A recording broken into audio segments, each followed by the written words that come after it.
안녕하세요. 오늘은 많은 분들이 관심을 가지는 주택관리사, 흔히 말하는 아파트 관리소장의 리얼 연봉에 대해 깊이 있게 다뤄보겠습니다. 아파트에 살다 보면 관리사무소에 들르거나 관리소장을 마주칠 일이 많죠. 하지만 정작 그분들이 얼마를 버는지, 근무 환경은 어떤지 잘 모르시는 분들이 많습니다.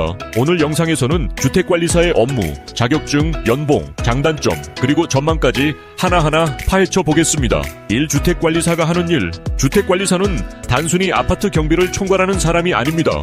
아파트 입주민 관리, 경비 미화 시설 직원 인사 관리, 공용시설 유지 보수 점검, 입주민 민원 처리, 관리비 예산 및 회계 업무, 법규에 따른 안전 점검, 즉 아파트라는 하나의 작은 회사를 운영하는 CEO 역할을 한다고 보시면 됩니다. 이 자격증 취득 과정과 난이도, 주택관리사가 되려면 주택관리사 자격증을 취득해야 합니다. 시험은 1년에 한 번, 1차와 2차로 나뉘며 합격률은 대체로 10% 전후로 쉽지 않은 편입니다. 많은 분들이 은퇴 이후 제2의 직업으로 도전하는 경우가 많아 40부터 50대의 수험생 비율이 높은 게 특징입니다. 시험 과목에는 회계, 관계법규, 시설 개론 등이 포함되어 있어 법률과 실무 지식을 두루 요구합니다. 3주택관리사 평균 연봉.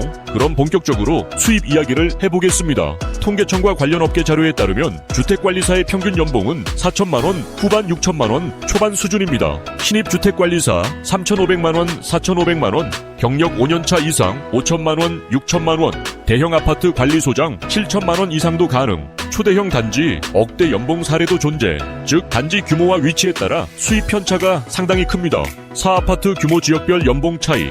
연봉 차이를 가르는 가장 큰 요소는 단지 규모입니다. 소규모 아파트 연 3,500만, 4,500만원, 중형 단지 연 5천만, 6천만원, 대형 단지 연 7천만원 이상 억대 연봉 가능. 또한 지역별로도 차이가 있습니다. 서울 수도권 대형 단지가 많아 평균 연봉이 높음. 지방 중소도시 단지 규모가 작아 상대적으로 낮음. 5 근무 형태에 따른 차이. 주택관리사는 모두 정규직일까요? 아닙니다. 정규직 관리소장, 안정적인 고정월급, 계약직, 단기 계약으로 근무, 연봉이 조금 낮음. 파견직, 관리업체 소속으로 여러 단지를 오가며 관리, 상대적으로 수입이 낮음.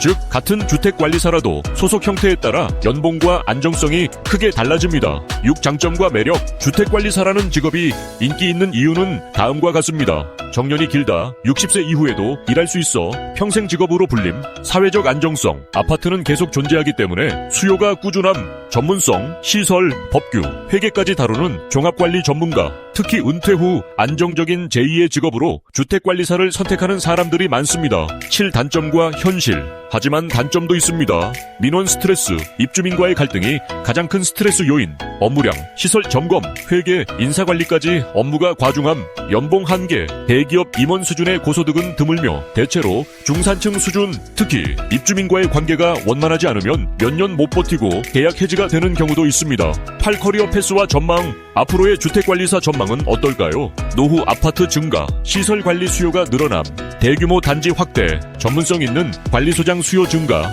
민간 임대주택, 오피스텔 관리 확대, 새로운 시장 개척 가능. 다만 관리업체와 입주민 간의 이해관계 갈등이 많아 직업 안정성이 불안정하다는 목소리도 있습니다. 구 실제 사례. 실제로 수도권 3,000세대 이상 아파트에서 근무하는 관리소장은 연봉 8천만원 이상을 받고 있습니다. 반대로 지방 소규모 단지에서는 3천만원대 후반에 머무는 경우도 있습니다. 즉 같은 자격증을 따도 어디에서 근무하느냐에 따라 천차만별이라는 것이 현실입니다. 마무리 정리해보겠습니다. 주택관리사의 평균 연봉은 약 4,500만원, 6천만원대. 하지만 단지 규모와 지역, 근무 형태에 따라 3천만원대 후반부터 억대 연봉까지 큰 차이가 납니다. 장점은 정년이 길고 안정적인 수요가 있다는 점. 단점은 민원 스트레스와 업무 강도가 상당히 높다는 점이죠. 나도 은퇴 후 제2의 직업으로 고려할 수 있을까? 연봉보다는 안정성과 생활 패턴을 중요하게 생각한다면 괜찮을까? 여러분은 주택관리사라는 직업과 그 연봉에 대해 어떻게 생각하시나요? 댓글로 여러분의 의견도 남겨주세요. 구독, 좋아요, 알림 설정은 여러분에게 큰 행운이 찾아옵니다. 앞으로도 다양한 직업의 리얼 연봉 정보를 전해드리겠습니다. 감사합니다. 잡스러운 정보통.